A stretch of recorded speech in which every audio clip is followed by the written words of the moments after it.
So number one says negative 3 times 4 times 2. And if you think about those properties that we just did, with those properties, you can change the order of multiplication, right? You can also group and associate different things together. You have a pretty wide latitude with multiplication, just kind of like addition. So when you look at number one, here's the first thought that comes to my mind. That is this: why don't I decide to multiply 4 times 2 first? Do I have to do it that way? Nope. I'm just going to decide that for me, and maybe it's not true for you, but for me, that might be easiest. So I'm going to do that first. 4 times 2, I know that that's 8. So I would write, maybe as a second step, negative 3 times 8. Then the next step would be to finish it off and think about what is negative 3 times 8. Let's talk about the sign involved here. What is a negative number times a positive number? What is it, Victoria? It is a negative number. That's right. A negative times a positive. So this one would be really careful. Here's where we can fall into that trap of saying something that's a little ambiguous, like it has kind of a double meaning. If I were to say a negative and a positive is a negative, you got to really question what I mean by and, don't you? A negative and a positive is a negative. What did I mean? Plus? Did I mean times? Divided by? It all makes a difference, right? Subtraction makes a huge difference. So in our brains and our minds, let's not say the word and there. Let's say to ourselves a negative times a positive, like Victoria said, is a negative. All right, so we know that 3 times 8 is 24, so this would finish off as negative 24. All right, what do you think? Does that make sense? Hopefully you've seen stuff like that. Again, hopefully that most of this first chapter, most of it, if not all of it, is feeling like review. That's the hope. Okay, number 2. Again, I'm going to choose to use the associative property and kind of be selective in the order in which I multiply these things together. So what I'm going to do is this. I am going to group the two fractions together and try to deal with those.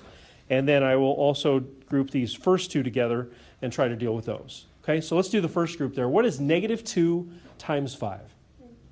So the negative times a positive thing, so it's negative 10.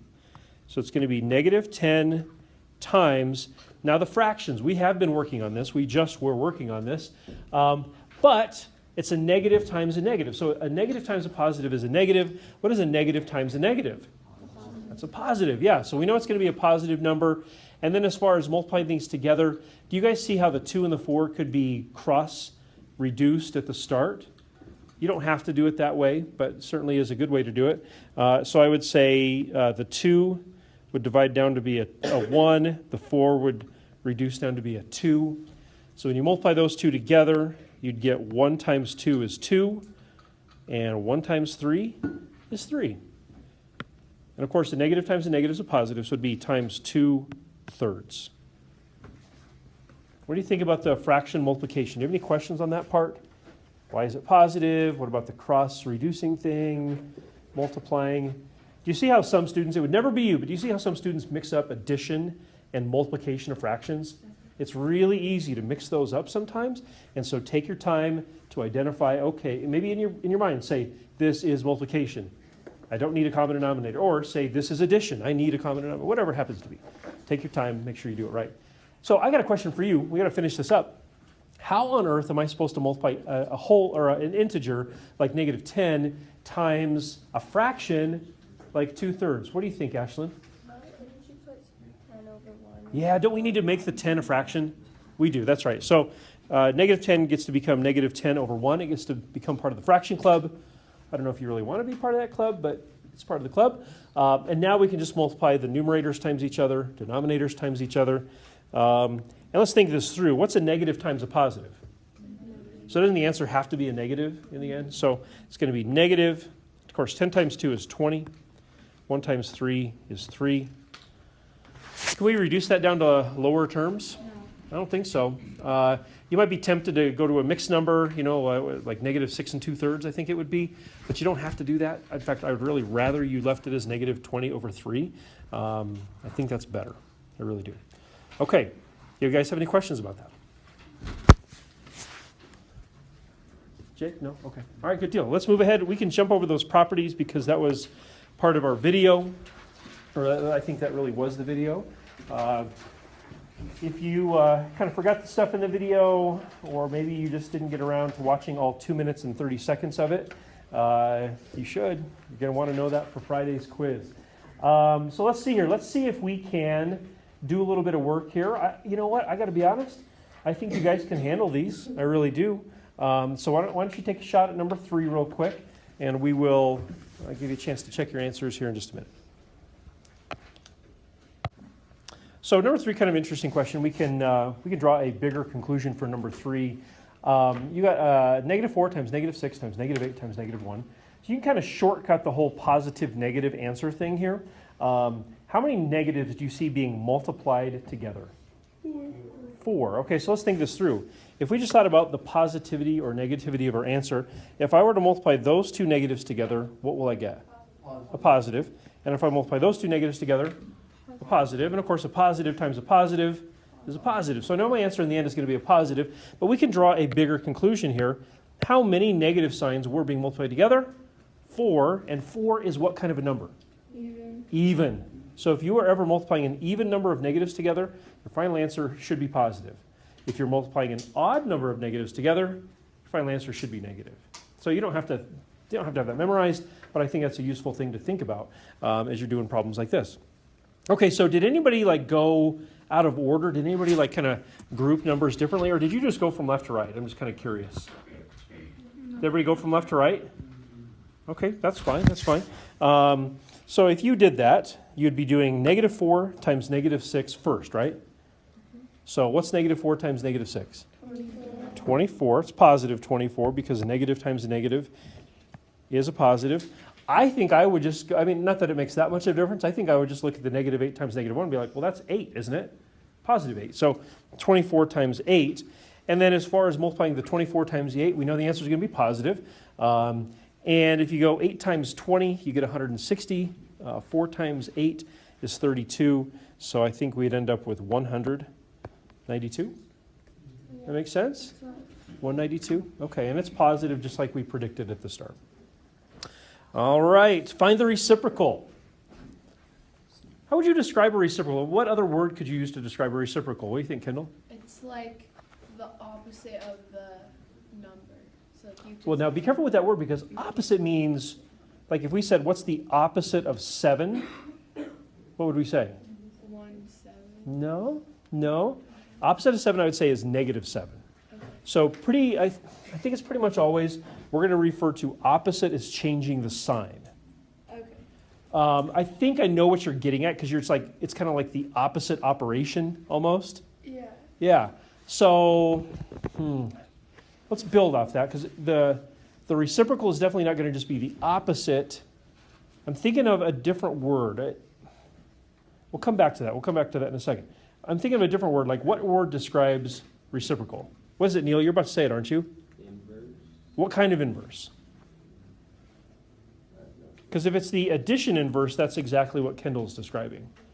But if it's the multiplication inverse, that's a reciprocal, right? Yeah. What other really simple word describes a reciprocal? Flip. Whoever said flip, yeah. Flip is right. If we just take the fraction and we flip it, that would be the same as the reciprocal. So -4/3.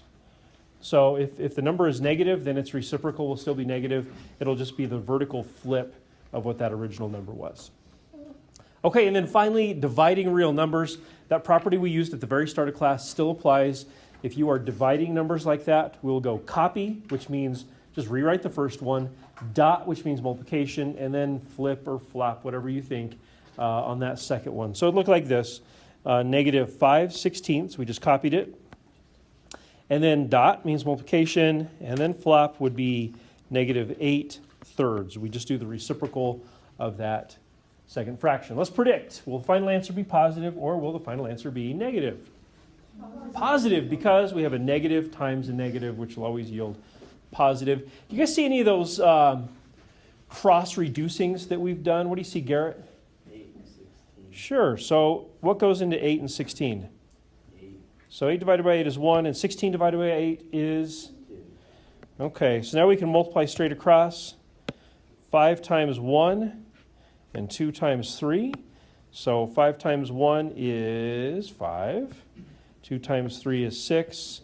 And a negative times a negative, like we said, is a positive. So 5, 6. What do you guys think? Do you have any questions at all? Okay, let's look at that final little section there having to do with kind of a special number that we all know about, and that number is 0. Just want to make sure that we're all clear on these properties, division properties involving 0. So, I like to think about practical stuff.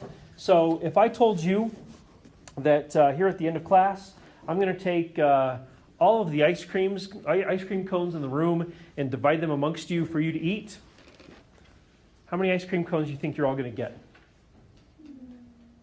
I'm talking about in the real world. How many ice cream cones do you think are really in this room? 0. So how many are you all going to get? 0. I could have a hidden freezer somewhere. You never know. You're right. It's not unreasonable to think that. So if I've got 0 things and I divide them amongst a certain number of people, then everybody gets 0, right?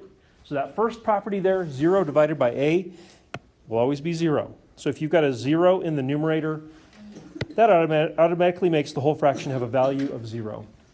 The other one's different, though. This one is totally different. Let's say, hey, I've got some peaches. I brought a peach this morning. Got some peach slices on my desk there, 3 of them. So it's not 0. It's really there, 3 peach slices. So if I said, hey, I've got 3 peach slices, and I'm going to divvy them up amongst 0 of you. That doesn't make any sense. Or what if I said, hey, I've got 3 peach slices, and I'm going to divide them up into 0 groups? Or better yet, let's go back, let's think back to when I first got here. I had a whole peach, right? I had the whole peach. What if I said, you know what? Clearly I've cut it up, right? You can see that, can't you? I've cut it up. I used a little plastic knife and cut it up. So what if I said, all right, peach, I'm going to cut you up into 0 pieces. You don't at least have to have a piece? Doesn't it have to be at least part of something? Or the whole thing, maybe? I can't take something and divide it up into 0 parts. Think of it like this. What if I said, hey guys, we're going to do a little board race today, and there's 24 of you, I think. I'm going to divide you up into 0 groups. It just doesn't make sense, does it? Don't we need to have at least a group? I can't divide something into 0 groups. And so A divided by 0 is actually, you could answer this in a couple different ways. You could call this undefined.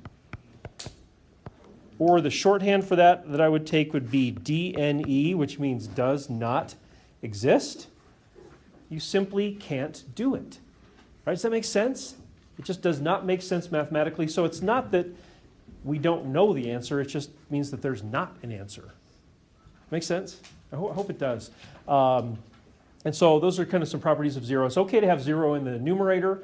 That'll end up giving you a 0. It's really not okay to have 0 in the denominator. That'll give you an undefined answer or an answer that does not exist. Okay, we settled on that, okay? Okay, we have time for maybe 2 at the board. So let's run to the board really quick. We'll do a couple of these, and then we'll get out of here for the day. Ready, set, go.